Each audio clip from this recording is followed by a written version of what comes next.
원래는 왼쪽 무릎 연골을 수술해야 하는데 오른쪽 무릎을 째고 오른쪽 무릎 연골을 수술했습니다. 그런데 공교롭게도 오른쪽 연골판도 파열되고 무록이 고인 상태였습니다.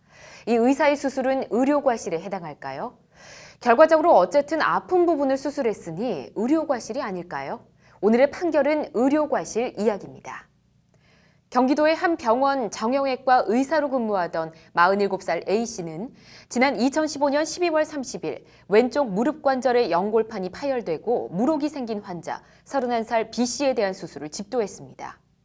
그런데 A씨는 진료 기록을 면밀히 검토하지 않고 수술에 들어가 B씨의 왼쪽 무릎 관절이 아닌 오른쪽 무릎 관절을 수술했다고 합니다.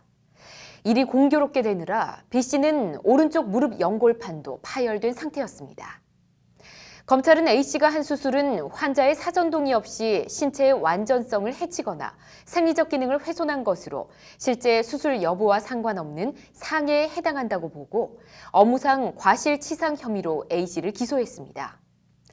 A씨는 재판에서 환자의 오른쪽 무릎 관절의 연골판 파열도 정도가 매우 심해 그대로 진행될 경우 연골판을 전부 절제해야 하고 방치할 경우 퇴행성 관절염 등 심각한 후유증의 가능성이 있어 수술이 필요한 상황이었다고 주장했습니다.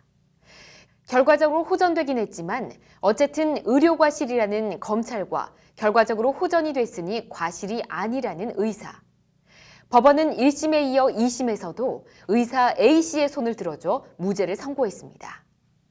피해자는 오래전부터 우측 다리의 불편함을 느껴왔고 이 수술 이후 물리치료, 재활치료를 통해 피해자의 우측 무릎관절 통증과 운동 범위가 정상으로 회복된 것으로 보인다.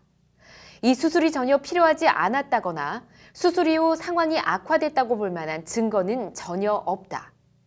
피고인 주장대로 수술적 처치가 필요한 상황이었고 수술 이후 정상으로 회복됐다면 피해자의 사전 동의가 없었다는 이유만으로 피고인에게 치료상의 과실이 있다고 보기는 어렵다는 것이 법원 판단입니다.